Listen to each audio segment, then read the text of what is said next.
Hello everyone, কেমন আছো তোমরা? আশা করি সবাই ভালো আছো, আমরাও ভালো আছি। আজকে আমি চলে এসেছি একটা ছোট্ট ট্রাভেল ব্লগ নিয়ে। ট্রাভেল ব্লগটা হলো, গত রবিবার আমরা একটু বেরু করতে গিয়েছিলাম। তো সেরকম কিছু নয়, সামান্যই একটু কাছাকাছি ঘুরতে গিয়েছিলাম। তো একদমই সময় পাচ্ছিলাম না এডিটিং করার, তাই জন্য এডিটিং করাও হয়নি, তোমাদের সাথে শেয়ারও করা হয়নি। তো আজ সময় করে বসেছি যে এই ভিডিওটা এডিটিং করে তোমাদের সাথে শেয়ার করব। আমরা গিয়েছিলাম ডোমজুড়ে ইস্কন মন্দির। যারা হাওড়ার বাসিন্দা তারা ডোমজুড়ের ইস্কন মন্দির জানো না, এটা কিন্তু খুব কম জনই আছে। সবাই জানো, আর প্রায় সবারই ঘোরা, একবার নয় বারবার করে ঘোরা। তো সেখানটা যেতে আমার সত্যিই খুব ভালো লাগে, এর আগেও গিয়েছি। তো আমার দাদা বৌদি এসেছিল গত রবিবার আমাদের বাড়ি ঘুরতে। তো ওরা বলল যে সবাই মিলে আমরা ডোমজুড় ইস্কন মন্দির ঘুরতে যাব। তো সেই হিসেবেই আমরা বেরিয়ে পড়লাম। ওয়েদারটা কিন্তু খুব একটা ভালো ছিল না, কিন্তু বেরু করার মন যদি একবার হয়, ওয়েদারটা অতটা ম্যাটার করে না, তাই না বন্ধুরা? তো ওয়েদারকে মাথায় নিয়েই আমরা সবাই মিলে বেরিয়ে পড়লাম। আকাশের অবস্থা দেখো, বেশ কালো কালো হয়ে রয়েছে। এই ডোমজুড়ের ইস্কন মন্দির যাওয়ার পথে আমাদের পাড়ার রাস্তা দিয়ে আমরা যাই, তো আমাদের এখানে যাওয়ার পথে বেগরি পড়ে। তো বেগরির একটু গলির ভিতর দিকে, বেগরি বাজার থেকে একটু ভিতরে ঢুকে এখানে একটা তারা মায়ের মন্দির আছে। তো আমার দাদা বলল যে ওই মন্দিরটা আগে ঘুরে আসি। আমার দাদা এর আগে ওই মন্দিরটা ঘুরে গেছে, তো আমাদের ঘোরা হয়নি। এই যে দেখো, তারা মায়ের মন্দিরটা কি সুন্দর, তাই না? দেখলেই যেন মন ভরে যায়। আর তারা মায়ের মূর্তিটাও ঠিক অপূর্ব, এত সুন্দর। শুনেছি নাকি এখানে তারাপীঠের আদলেই এই মন্দির তৈরি করা হয়েছে। তো আমার তো ভীষণ ভালো লেগেছে এই মন্দিরটা ঘুরতে, তোমাদের সাথেও সেটা শেয়ার করছি। দেখো, মন্দিরের আশেপাশের পরিবেশটা এত সুন্দর, এত সবুজ চারিদিকটা, কি ভালো লাগছে। আর বর্ষাকালে একটু সবুজগুলো আরো বেশি সবুজ দেখায়। আর এই যে দেখো পুরনো মন্দিরটা দেখতে পাচ্ছ, এটা হলো একটা শিব মন্দির, অনেকদিন আগেকার। আর এই যে পুকুরটা, এই পুকুরটাতে মায়ের স্নান হয়। যখন উৎসব হয় মায়ের এখানে, তখন উৎসবেতে এখানে নাকি মায়ের স্নান হয়। তো এই পুরনো মন্দিরটার আশেপাশের পরিবেশটা এত সুন্দর, এত নিরিবিলি শান্ত। মানে শহর থেকে, এই যানজট থেকে যখন এই ধরনের পরিবেশে আমরা পৌঁছে যাই, তখন মনটা একটা অন্য রকমই ফিল হয়, তাই না? মনে হয় যেন কি ভালো লাগছে, যেন মনে হয় এখানেই থেকে যাই। আর বর্ষাকালে এই গাছগুলোর ওপর বৃষ্টি পড়ার পর যখন সূর্যের আলোটা পড়ে, তখন আরো সবুজ হয়ে চকচক করে, সেটা দেখতে অপূর্ব লাগে আমার। বিশেষ করে বর্ষাকালে বিকালের ওয়েদারটা সত্যিই সুন্দর। আর যদি বৃষ্টি থেমে যায়, তখন যেন সত্যিই মনে হয় একটু কোথাও ঘুরে এলে ভালো হয়। তো আমরা বাইরে একদম জুতো খুলে মন্দিরের ভেতরে প্রবেশ করলাম। এই দেখো, মিঠাই হাত নাড়ছে ওখান থেকে।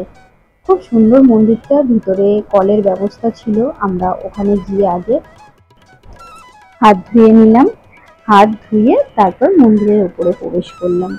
তো তোমরা যারা এই মন্দিরটা সম্পর্কে জানো না, তাদেরকে জানিয়ে রাখছি, হাওড়া থেকে, মানে এই মন্দিরটা খুবই কাছে। যারা হাওড়া থেকে আসতে চাও, হাওড়ার মধ্যে যারা থাকো, কলকাতা থেকেও যারা আসতে চাও, খুবই সহজ, আসা কিছু ব্যাপারই নয়। ধুলাগড়গামী যে বাসগুলো আসছে, নিউ টাউন ধুলাগড়ের যে বাসগুলো আসছে, সেই বাসেতে তোমরা আসতে পারো। সেই বাসেতে ধুলাগড়ে নেমে এখানে যে ধুলাগড় বাস স্ট্যান্ড থেকে যে অটো টোটো যাচ্ছে বেগরির দিকে, সেই অটো টোটোতে করে তোমরা বেগরিতে এসে এইখানে মন্দিরটা দর্শন করতে পারো। এই মন্দিরের একটা বিশেষত্ব হলো, এই মন্দিরে কিন্তু প্রত্যেক দিন বিকালে মায়ের ভোগ প্রসাদ দেওয়া হয়। আর সেই ভোগ প্রসাদ ভীষণ সুন্দর। আমি প্রথমবার এই ভোগ প্রসাদ গ্রহণ করলাম, কিন্তু অপূর্ব লেগেছে আমার। প্রসাদে ছিল পোলাও, আলু ভাজা, বেগুন ভাজা, একটা তরকারি। তো খুবই, মানে সামান্যই দেয়া হচ্ছিল, একটা ছোট কোঠরা করেই দেয়া হচ্ছিল, কিন্তু সেটাতেই যেন মায়ের প্রসাদ, তো তাতেই পেট ভরে যাবে। এই দেখো বন্ধুরা, তোমাদের সাথে শেয়ার করছি, এত অপূর্ব লেগেছিল আমার প্রসাদটা। আর আমার মেয়েও এই ধরনের ভোগ প্রসাদ খুব ভালোবাসে।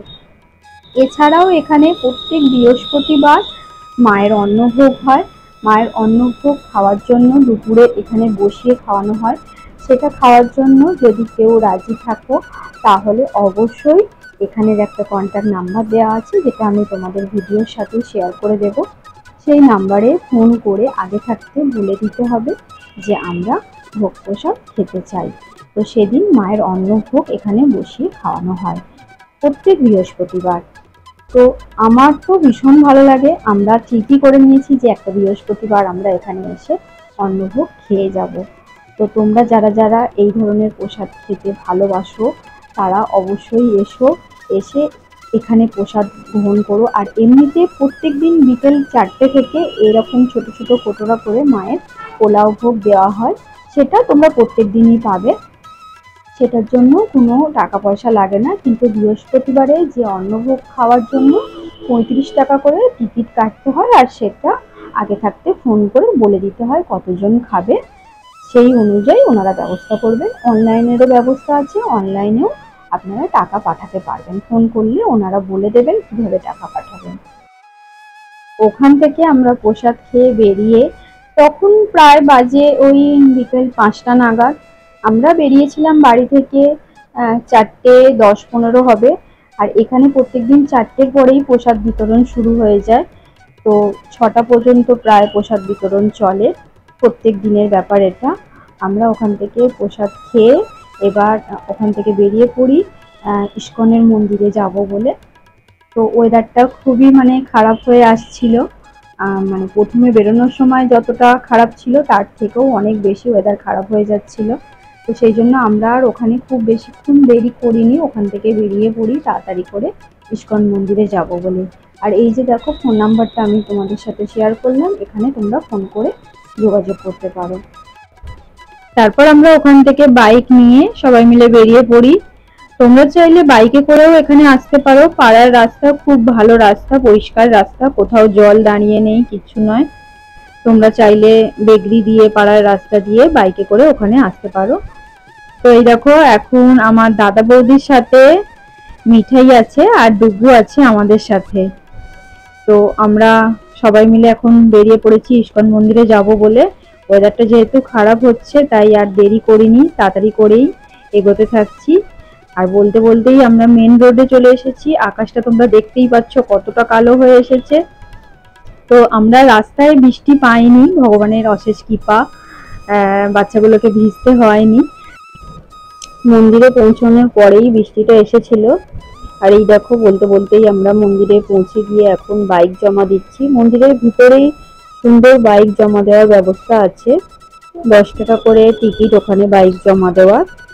এছাড়াও বড় গাড়ি, অটো, টোটো, 4 চাকা সব রকম গাড়ি মন্দিরের ভিতরে ঢুকিয়ে দেওয়া হচ্ছে। আর ওখানে একটা জমা দেওয়ার সুন্দর ব্যবস্থা রয়েছে, বাইরে কাউকেই গাড়ি রাখতে হবে না।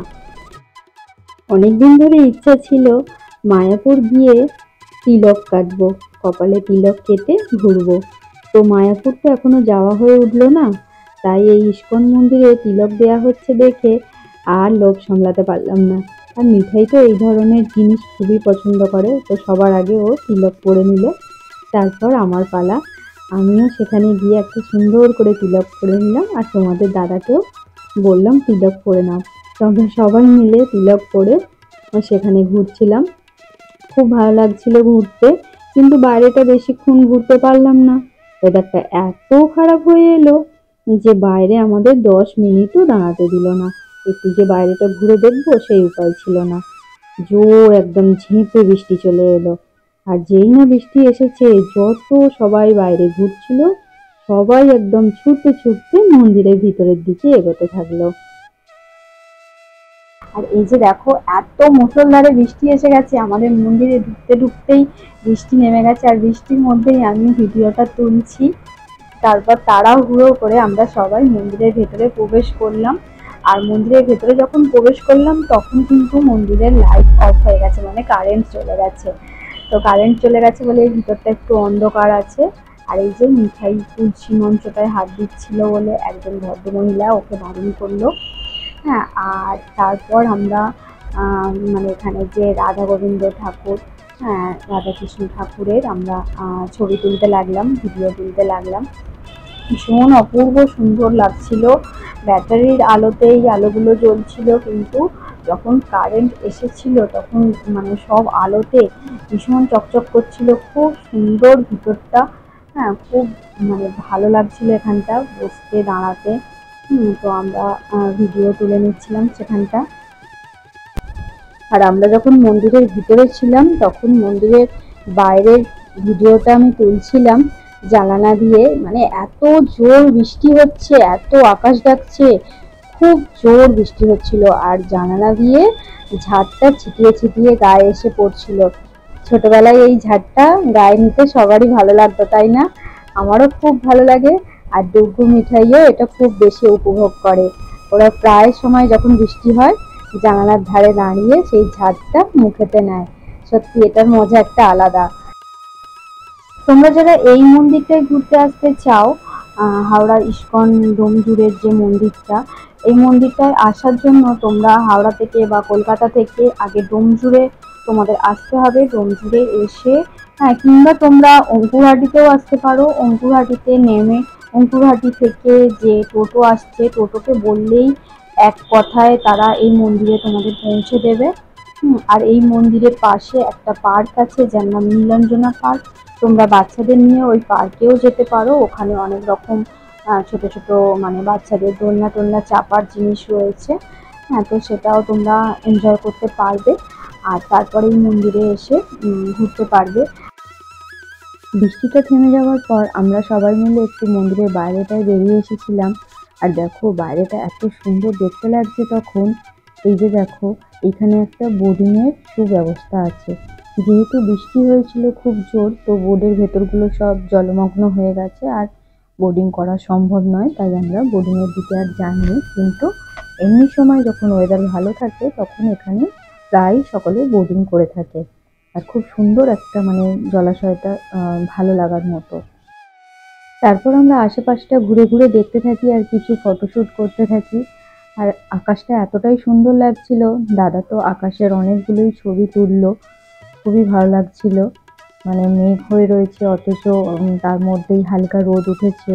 তো সেটার একটা যে বিকালের মনোরম একটা সুন্দর আকাশ, সেটা দাদা ক্যামেরাবন্দি করছিল আর আমরা এখানেই ঘোরাঘুরি করছিলাম। কিন্তু মানে যেহেতু ওখানটা মার্বেলের ছিল, এত পিচ্ছিল ওখানে ছিল, মানে পা ফেলা যাচ্ছিল না। বৃষ্টি হয়ে আরও যেন ওখানগুলো মানে শ্যাগলা মতো হয়ে গেছিলো, ওখানে পা ফেলে চলাটা খুব দুষ্কর লাগছিল। আর এই দেখো মিঠাইয়ের নাচ। মিঠাই যখনই যেখানেই যাক না কেন এইভাবে নাচতে গাইতে থাকে। তারপর ওখানে যে শিবলিঙ্গ মূর্তিটা ছিল ওখান থেকে আমরা ওই শিবলিঙ্গ মূর্তিটা দেখতে নামি। ওখানটাতেও প্রচুর জল হয়েছিল, ভয় লাগছিল, বাচ্চাগুলো খুব ছটফট করছিল। তো যাই হোক, ওখানে আমরা শিবলিঙ্গ মূর্তিটা দর্শন করি। দর্শন করে ততক্ষণের মধ্যে কারেন্ট এসে গিয়েছিল বলে আমি আবার মন্দিরের ভিতরে প্রবেশ করি।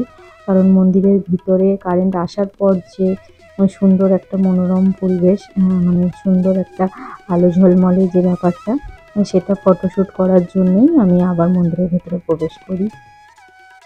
তো বন্ধুরা, আমি জানি না আমার ভিডিওটা আজকে তোমাদের কেমন লাগছে, এত পর্যন্ত সবাই দেখছো কিনা আমি সেটাও জানি না। যদি দেখে থাকো তাহলে তোমাদের কাছে আমি অনুরোধ করব যে আমার এই ভিডিওটায় অবশ্যই করে তোমরা কিন্তু একটা লাইক, কমেন্ট আর শেয়ার করবে, যাতে আমি সামনের দিকে আরও এগিয়ে যেতে পারি। তোমরা পাশে থাকলে তবেই কিন্তু আমি সাকসেস পাবো, নতুবা নয়। তো বন্ধুরা, তোমরা অবশ্যই পাশে থাকবে আমি জানি। তারপর আমরা ওখান থেকে বেরিয়ে পড়ি। ওখান থেকে বেরোতে বেরোতে আমাদের অনেকটাই সন্ধে হয়ে গিয়েছিল, প্রায় অন্ধকার মতো হয়ে এসেছিল। তো সেখান থেকে বেরিয়ে আমরা এবার গাড়ি নিই। ওখান থেকে গাড়ি নিয়ে এবার আমার ছেলের তো বায়না, যখনই বাইরে বেরোবে তখনই ওকে কিছু খাওয়াতে হবে। এবার বায়না হয়েছে চলো কিছু তো খাওয়াতে হবে। তো আমরা ওখান থেকে বেরিয়ে সরাসরি চলে যাই একটা মোমোর দোকানে। ওর মোমো খেতে খুবই ভালো লাগে, আমরা সবাই মোমো খেতে ভালোবাসি। তো ওখান থেকে আমরা মোমো খাই আর মোমো খেয়ে তারপর যে যার সে তার বাড়িতে রওনা হয়ে যায়। তো বন্ধুরা, আজকের এই ভিডিওটা তোমাদের যদি ভালো লেগে থাকে অবশ্যই কিন্তু কমেন্ট করবে, আমি আবারও বলছি, তাহলে কিন্তু আমি পরবর্তী ভিডিও বানানোর উৎসাহ পাবো। তো চলো আজকের মতো এইটুকুই। মোমো খেতে খেতে আজকের ভিডিওটা শেষ করছি। আবার দেখা হবে নতুন একটা ভিডিওর সাথে। Tata bye, good night.